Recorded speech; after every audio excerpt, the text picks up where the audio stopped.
Salut à tous, aujourd'hui on va parler de ce joli dessin que j'ai fait sur un format A2. Je vais vous expliquer un petit peu comment j'ai fait le croquis qui a pris quand même pas mal de temps, c'est un dessin qui est assez technique, et ensuite j'ai appliqué ce qu'on appelle une méthode directe, ça veut dire que je suis parti de là-haut jusque en bas comme ça, en essayant de donner directement le rendu final. Vous allez voir un petit peu comment je fais pour avoir des noirs bien profonds comme ça, des contrastes puissants, et je vais passer particulièrement de temps à vous montrer cette partie en détail, et la tête en détail pour que vous ayez en fait deux moments où vous allez vraiment voir petit à petit, pas à pas, comment est-ce que je fais pour finaliser ça et ça. Et au final, les deux méthodes que je vais vous montrer sont applicables sur l'entièreté du dessin. Si vous voulez plus de contenu sur le dessin réaliste, j'ai une formation portrait réaliste qui est en description. Et pour les autres, ouvrez grand vos oreilles, abonnez-vous à la chaîne et puis c'est parti.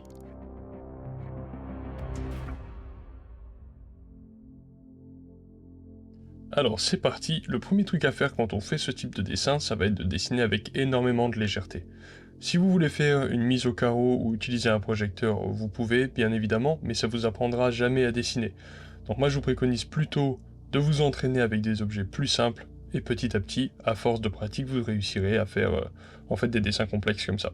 Dans l'ensemble, il va falloir passer 2-3 heures à prendre des mesures, à dessiner légèrement, à pas hésiter à gommer ses erreurs, à comparer les proportions, etc. Ça prend un petit peu de temps, c'est pas une étape que personnellement je trouve très agréable, je trouve que c'est plutôt très laborieux de faire ça. Mais en fait, en prenant son temps et en y allant doucement, ça finit par marcher. Rappelez-vous surtout de partir des grosses formes, ensuite vous mettez les formes de taille moyenne, et ensuite vous mettez les petites formes. Surtout commencez pas par les petites formes, sinon vous allez en fait vous perdre, et vous allez foirer en fait votre cadrage et la composition. Donc ça c'est vraiment hyper important de commencer par le général. Donc là vous voyez il y a des traits très clairs qui montrent un petit peu l'espace global que va prendre l'animal, et après je vais faire dans cet espace global des traits plus petits qui vont en fait rendre compte des formes de taille moyenne, puis après viendront les détails, etc. Donc typiquement là je vais placer la patte d'un des animaux, et ça va typiquement être une forme que je vais placer plutôt après, plutôt dans un temps second. D'abord le placement global, puis la patte. Et vous voyez que je dessine super légèrement et que je prends mon temps. C'est vraiment quelque chose avec un rythme très lent. Une fois que j'ai fait un dessin cohérent, c'est-à-dire avec des proportions qui soient bonnes, sans aucun détail, finalement, je vais repartir en fait sur le portrait. Et en fait, je vais remplir mon dessin de façon le plus réaliste possible, le plus rapidement possible, zone par zone. C'est ce qu'on va appeler une méthode directe. C'est-à-dire que je vais avoir ma référence photo, et puis en fait, je vais essayer d'appliquer, en partant des plus foncés, la bonne valeur au bon endroit directement. Comme on peut voir, j'ai aussi retravaillé un petit peu le contour du dessin, de sorte à savoir exactement où je vais, et là je vais vraiment prendre le temps en fait de m'appliquer zone par zone. C'est une méthode qui est très efficace, surtout si on a accès à une référence photo de qualité. Si on travaille d'imagination, on va avoir une approche plutôt progressive, mais j'ai fait énormément déjà de vidéos sur l'approche de dessin indirect. Aujourd'hui on se focalise plus sur la méthode directe, donc on va le plus vite possible au résultat désiré, zone par zone. Surtout prenez votre temps, vous n'êtes pas du tout pressé. Là je me focalise sur la tête, et je m'en fous de faire la tête en une demi-heure, 2 heures, ça n'a aucune importance, je la fais. Et à la fin, si ça m'a pris toute l'après-midi, ben ça m'a pris toute l'après-midi, c'est pas un souci. Au final, je pense que j'ai dû mettre une bonne heure à faire la tête, mais dans le fond, c'est pas vraiment très important le temps que vous allez y passer, puisque chaque zone sera validée. Donc en fait, une fois que vous avez fini un truc, vous n'avez pas vraiment à y revenir, à part un tout petit peu sur la fin du dessin, où il y a toujours une petite balance à faire ou deux éventuellement, mais c'est même pas toujours dans le fond. Bon alors là on fait un énorme avance rapide, ne m'en voulez pas, c'est pour votre bien. J'ai bien enregistré toute une partie que j'avais vraiment envie de vous montrer. On a donc, comme je vous avais dit, les grandes formes sur le chariot. On a donc l'espace, quoi, en fait, l'emplacement que le chariot prend sur le dessin. Maintenant, en continuant la logique de dessin donc linéaire, on va tout simplement dessiner les formes de taille moyenne et puis les petites formes à l'intérieur du chariot. Donc en fait, je repère tout simplement quelles vont être les décorations par rapport à la référence photo, hein. Finalement, c'est vraiment un travail de copiste, donc c'est pas l'approche artistique la plus poétique qui soit. Par contre, c'est hyper efficace pour avoir un résultat assez beau et assez rapidement. Maintenant que le croquis il est fait, je vais prendre un crayon 2B, donc assez foncé, et puis je vais commencer à appliquer des foncés, très foncés, là où il y en a besoin, encore une fois, grâce à l'utilisation de ma référence photo. De toute façon, les traits foncés vont être dans les ombres d'occlusion, et dans les zones où les objets sont de couleur locale vraiment très foncée. Donc même s'il y a la photo sous les yeux, on peut aussi corroborer ça, on va dire, avec un petit peu de connaissance, de sorte à savoir où on va. Donc là, on voit que la partie droite du chariot a déjà été un petit peu faite, et on va petit à petit compléter toute la partie qui est à gauche. Donc je vais donner plus de précision à mon dessin dans un premier temps. D'abord en fait je fais un croquis un peu global, avec les grosses formes, les formes moyennes, les petites formes, et une fois que c'est fait et que je suis prêt à partir dans la question du rendu, donc à placer mes ombrages, là je vais faire un dernier croquis, on va dire un croquis final, un peu plus appuyé mais bon, pas des masses, où là j'ai vraiment donné les formes vraiment finales au dessin quoi finalement. Dans tous les cas, soyez lent, gardez en tête que c'est un exercice de patience, n'hésitez pas à faire ce type d'exo avec des objets plus simples si c'est vraiment trop technique, et vous laissez pas intimider par le fait que vous voyez une vidéo comme ça ou en 10 minutes vous voyez un dessin comme ça qui est fait. C'est pas du tout représentatif de la réalité c'est des heures et des heures de dessin, et c'est finalement assez laborieux comme processus. Donc voilà, vous laissez pas arnaquer par l'apparente facilité d'une vidéo de 10 minutes. Et ensuite c'est parti. Donc là j'ai mes traits. Je vais commencer par repérer un petit peu toutes les zones qui sont les plus foncées et les dégrader petit à petit. Faites bien attention de choisir la bonne mine. Ça sert à rien d'avoir un HB et de devoir appuyer comme un malade pour avoir un gris foncé. Vous allez ou juste pas y arriver, ou alors vous allez abîmer votre papier. De la même façon, si vous faites un gris foncé mais qui n'est pas ultra noir, c'est pas la peine d'utiliser un 8B, vous allez avoir des textures qui vont pas être très agréables, vous ferez l'expérience vous-même. Essayez de trouver un petit peu le crayon qui va bien. En général, 2B c'est un crayon qui est extrêmement polyvalent, parce qu'on peut faire des gris qui sont relativement clairs et des foncés qui sont très foncés. Pour le coup, avec un 2B, selon les marques, on peut aller quand même très foncé. Là, j'utilise un crayon Faber-Castell, donc c'est les crayons, on va dire, standards, un petit peu que tout le monde a. Mais si vous avez l'occasion d'utiliser des Tombow, personnellement, je les trouve encore mieux. Juste là, j'en avais plus trop, mais voilà, les Tombow, c'est vraiment le top. Et vous voyez que je valide d'abord tous mes foncés, les plus foncés, dans un premier temps. Ça, en fait, c'est pas forcément la méthode unique, mais c'est une méthode, disons tout simplement une des méthodes, qui permet d'aller assez vite au résultat désiré. Parce qu'en fait, par comparaison, ça va être beaucoup plus facile d'appliquer la bonne tonalité au bon endroit. Parce que vous allez directement regarder votre référence, repérer où sont les noirs les plus noirs, les placer, ils sont noirs, donc il n'y a pas vraiment grand chose à... c'est pas vraiment difficile, en fait, vous voyez que c'est foncé, dans ce cas vous placez du foncé. Et ensuite, vous allez pouvoir placer par comparaison les zones qui vont être un petit peu moins foncées que les noirs, puis encore un petit peu moins foncées, etc. etc. jusqu'à arriver jusqu'à des gris qui soient ou beaucoup plus clairs ou alors blancs. Et on voit ce type de méthode assez régulièrement, le fait de partir du foncé jusqu'au clair, c'est assez populaire, c'est très efficace.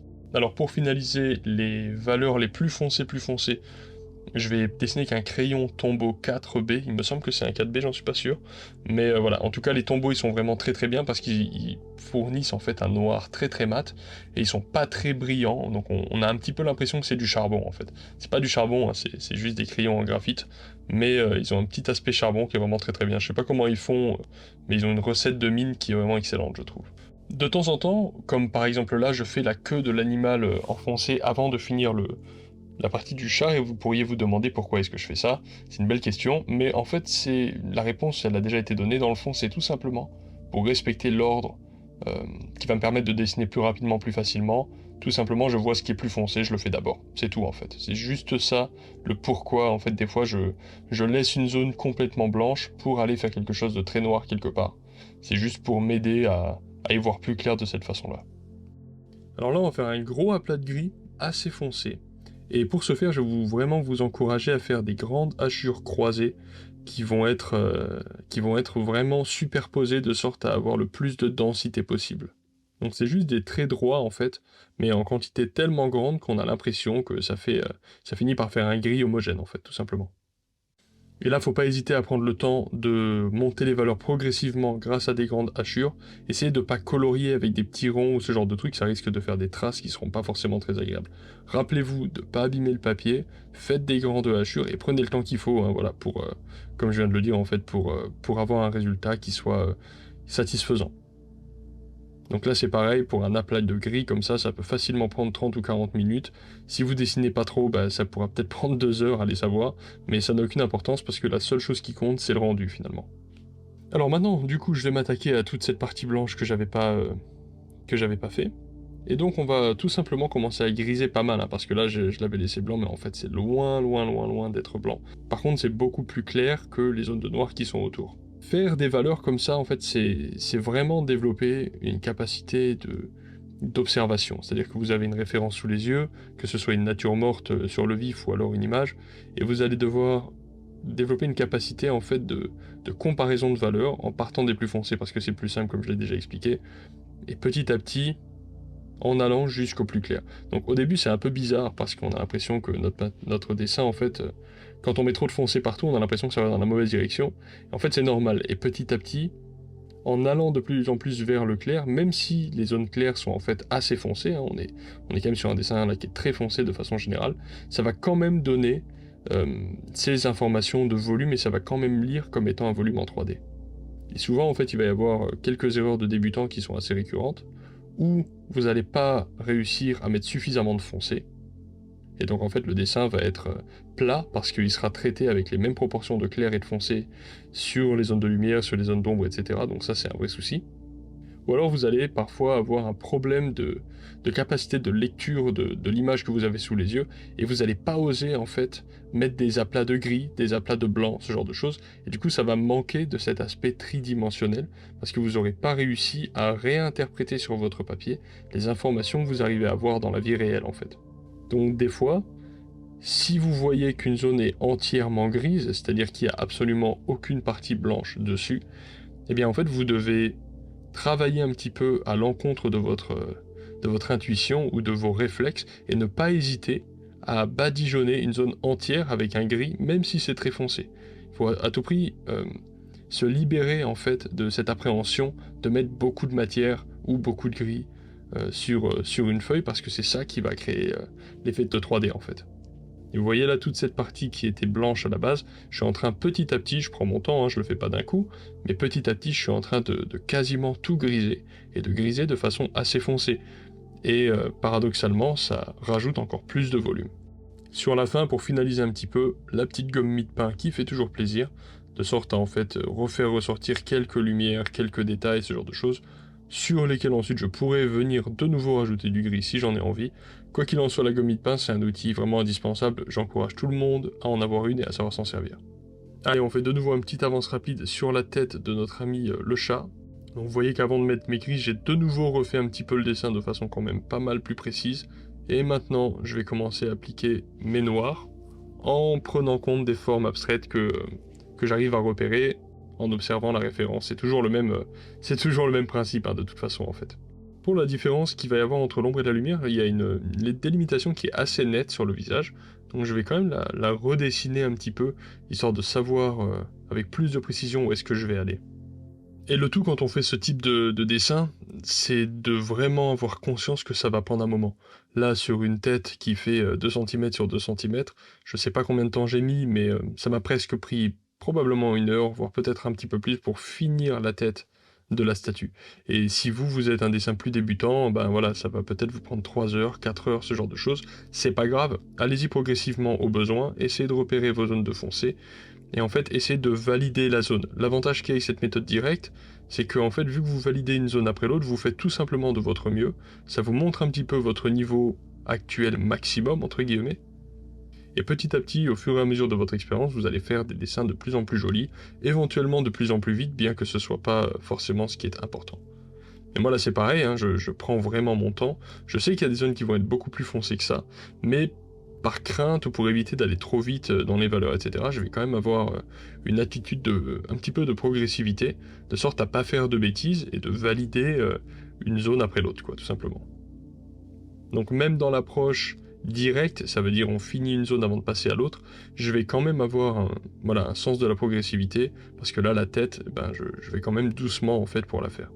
Un truc super important quand on dessine, avant je le faisais pas et je l'ai souvent regretté, c'est essayer en fait de dessiner de façon organisée de sorte à pas pourrir votre dessin. Moi je suis gaucher, donc je commence mes dessins, le rendu du dessin, en haut à droite, de sorte à ce que petit à petit, au fur et à mesure que je fasse le dessin, mon bras descend et en fait je repasse jamais ma main sur une zone qui est déjà finie. Ça va m'éviter d'étaler le graphite partout sur la feuille. En plus de ça, je vais ou utiliser un gant, ou alors je vais mettre une feuille par-dessous pour protéger en fait la connexion entre ma main et le dessin. Et du coup ça me fait 2 bonnes façons d'éviter les problèmes en fait et d'éviter de tout salir avec ma main, de pourrir mon dessin. Et franchement un dessin sale c'est personnellement je trouve que c'est pas très joli. À une époque je m'en foutais un petit peu, mais avec le temps je trouve qu'un dessin bien propre, sans traces de doigts, etc., c'est beaucoup plus professionnel. Là je suis au crayon 4B, et c'est vrai que le 4B je trouve que c'est, pour les noirs, c'est vraiment une belle teinte. C'est vraiment très très foncé, et en même temps c'est pas une mine trop molle, et du coup ça permet quand même de la garder pointue assez longtemps. Je sais pas si vous savez, mais en fait la différence entre un crayon HB et un crayon 8B par exemple, ça va être son côté tendre. Plus un crayon est tendre, plus il va s'écraser, et plus il va déposer de pigments, et plus ça va être noir en fait. Donc un crayon 8B, c'est un crayon, en gros, la mine de graphite, elle est souple, elle est molle, elle s'écrase sur le papier. Ça veut dire que ça va être très noir, mais ça veut dire aussi qu'il va falloir le retailler tout le temps, que vous allez toujours manquer un petit peu de précision, à moins qu'il soit vraiment très très affûté, ce genre de choses. Donc il y a des crayons qui sont un peu de teinte intermédiaire, par exemple 2B, 4B, qui vont être très foncés, si vous en servez correctement, et en même temps qui vont garder une certaine consistance, une certaine résistance. Ils vont pas être trop mous et ça sera toujours assez agréable de s'en servir, je trouve. Après, ça, c'est un peu personnel comme préférence, mais c'est ça l'idée. Je vais rarement au-dessus du 4B, et après pour dessiner, je vais rarement au-dessus du 2H, sinon jamais. J'utilise le 2H pour faire ou des gris extrêmement clairs de temps à autre, mais surtout pour faire les croquis. Après, je vais utiliser beaucoup HB, 2B, ça c'est vraiment les crayons que je vais beaucoup utiliser. Et puis ensuite 4B pour les accents, éventuellement 6B si vraiment j'ai ça qui passe sous la main, ou un 8B ça peut m'arriver. Mais de façon générale, c'est pas des crayons que je considère indispensables.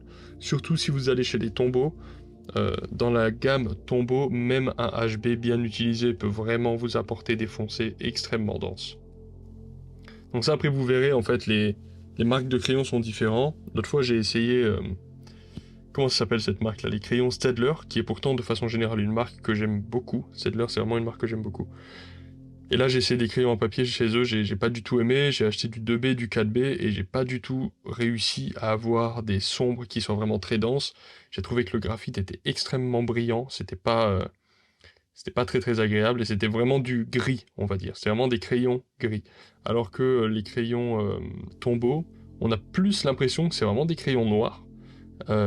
Et qui se dépose avec plus ou moins de capacité. Donc évidemment le 2H c'est pas un 6B, il sera moins noir, mais on a quand même cette capacité d'aller vraiment sur des teintes foncées, même avec un HB ou un 2H de chez Tombow.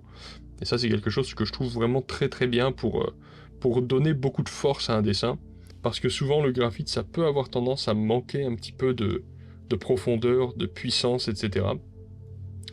Que ce soit parce que c'est mal utilisé, ou alors parce que c'est trop gris, ou ça brille trop, ce genre de truc, quoi. Il peut y avoir plusieurs raisons à ça. En tout cas, les tombeaux, pour ça, je l'ai déjà dit pas mal de fois, mais je les aime beaucoup. Et ensuite, comme tout à l'heure, hein, en fait, avec la petite gomme mie-de-pain, hop, je vais me balader, tapoter un petit peu, la former un petit peu comme j'en ai envie, de sorte à agir en fait comme un tampon. Et je vais améliorer tout simplement le rendu en venant rééclaircir quelques petits points avec la gomme mie-de-pain. Cet aller-retour crayon gomme mie-de-pain, vous pouvez le faire tant que vous voulez, tant que vous n'avez pas fini en fait votre rendu. Si vous avez envie d'augmenter encore votre rendu, vous pouvez aussi utiliser des estompes par exemple, mais moi perso je m'en sers pas, là, en tout cas sur ce dessin là je m'en suis pas servi. Donc à ce moment-là, j'étais content de mon rendu, mais je trouvais que c'était pas assez foncé. Donc avec un bon crayon bien foncé, je vais tout simplement en fait foncer en masse toutes les parties qui sont déjà foncées. Donc en fait, je ne fais que faire chuter les valeurs vers le noir avec mon crayon 4B, de sorte à donner encore plus de puissance à la tête de l'animal, parce que pour moi, ça fait partie des points focaux les plus importants du dessin. On voit aussi que toute la partie basse de l'animal est beaucoup plus claire, la partie à gauche aussi est un petit peu plus claire que la tête. Tout ça c'est conçu, en fait c'est des hiérarchisations de zones de valeur, de sorte à créer un point focal plus ou moins puissant, et là je voulais que ce soit vraiment sur la tête, et que la tête de la bestiole ressorte fort du papier, donc c'est pour ça que je vais tout foncer encore plus. Au final, ça m'aura pris, je pense, une bonne heure, et même si on a l'impression que parfois il y a des gros aplats de foncé qui auraient pu être faits plus directement comme ça, ben c'est pas faux, peut-être que j'aurais pu aller encore plus vite au résultat escompté, mais au final c'est pas très important, comme je disais, la rapidité d'exécution n'a pas vraiment d'importance. Ce qui compte, c'est surtout de trouver le processus qui permet d'arriver au résultat escompté. Et c'est vrai que moi j'aime la méthode directe, mais dès que je vais avoir quelque chose que je vais trouver un petit peu technique, un petit peu difficile, je vais automatiquement passer par une méthode plus indirecte où je vais construire mes valeurs un petit peu plus lentement, on va dire, de sorte à vraiment petit à petit arriver au résultat escompté.